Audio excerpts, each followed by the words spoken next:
اور یہ اللہ تعالیٰ کی رضا کی دلیل ہوتی ہے۔ کسی نے واصف علی واصف مرحوم سے پوچھا تھا کہ آپ کو کیسے پتہ چلے گا کہ میری نماز قبول ہو گئی ہے؟ تو کہا ایک نماز کے بعد جب دوسری عطا ہو جائے تو سمجھ لو پہلی قبول کر لی گئی۔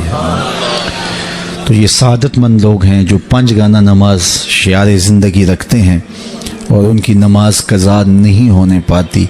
خوش نصیب لوگوں کا یہ مقسوم ہے، اور بد نصیب لوگوں کو یہ سزا کے طور پہ اللہ کے حضور حاضر ہونے سے محروم کر دیا جاتا ہے، اور وہ سمجھتے ہیں ہم نہیں پڑھتے۔ میں کہتا ہوں تم کون ہو نہ پڑھنے والے؟ وہ تمہیں اپنے در پہ بلاتا ہی نہیں، توفیق ہی نہیں نصیب ہوتی۔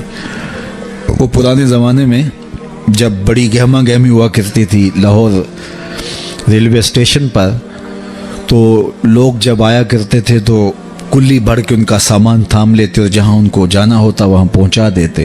تو ایک صاحب اترے تو ایک بوڑھے کلی نے سامان پکڑ لیا، تو جب اسٹیشن سے باہر آئے تو سامنے نوری مسجد پڑتی ہے، تو اس کے قریب پہنچ کر اس نے کہا کہ میکلوڈ روڈ پہ جانا تھا، تو کہا میری نماز اثر ابھی رہتی ہے تو تم سامان کے پاس رکو میں نماز پڑھ لوں۔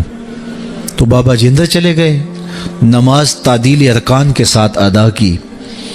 اب یہ بابو بہت پریشان تھا کہ کافی وقت لگ رہا ہے اور میں نے اپنے ہوٹل میں پہنچنا ہے، تو وہ بار بار اندر جھانکتا ہے، تو بابا جی ابھی رکوع میں ہیں، بابا جی ابھی قیام میں ہیں، کبھی سجدے میں ہیں۔ خیر اس نے وقت گزارا، خیر بابا جی نے سلام پھیرا۔ ان کی عادت تھی کہ اس کے بعد تسبیحات فاطمہ بھی پڑھا کرتے تھے، تو وہ پڑھنے لگ گئے، تو اس کا پیمانہ صبر لبریز ہو گیا۔ تو یہ آگے بڑھا اور جہاں جوتے اتارے جاتے ہیں وہاں کھڑا ہو کے مسجد کے اندر جھانک کر کے کہتا ہے بابا آ بھی جا، تینوں کیڑی شے باہر نہیں آن دیندی؟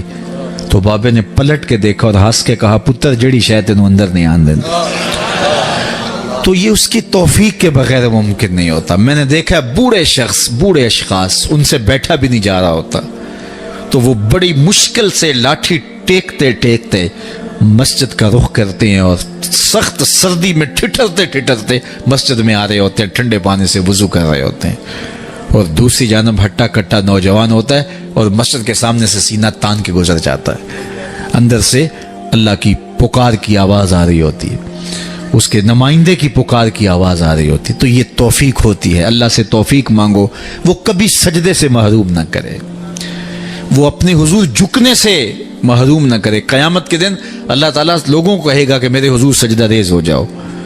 آج اگر کوئی نماز پڑھتا ہے یا نہیں پڑھتا، قیامت کے دن تو چاہے گا کہ میں اس کی حضور سجدہ ریز ہو جاؤں۔ جب سورج سوا نیزے پہ ہوگا پھر تو کوئی انکار نہیں ہوگا۔ بے نمازی سجدہ کرنا چاہیں گے بھی کمر اکڑ جائے گی، نہیں کر پائیں گے۔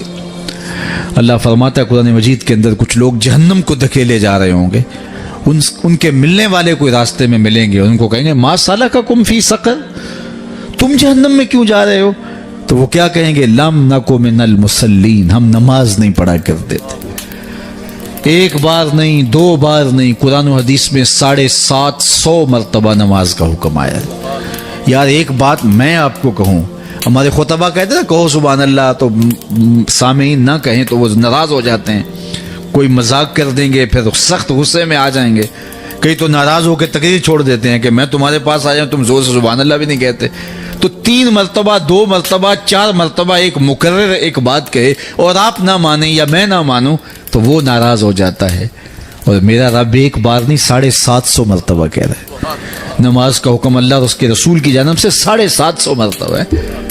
کتنا ڈھیٹ پنا ہے کہ بندہ پھر بھی اللہ کے حضور سجدہ ریزی کی توفیق نہ پائے، اور وہ کس طرح جو ہے وہ ڈٹائی کے ساتھ اپنی زندگی گزار دے۔ 5 گانا نماز شعار زندگی بنا لو، یہ دین ہے، اس کو اچھی طرح سے روحوں میں اتار لو، اور 5 گانا نماز کبھی بھی تم سے قضا نہ ہونے پائے۔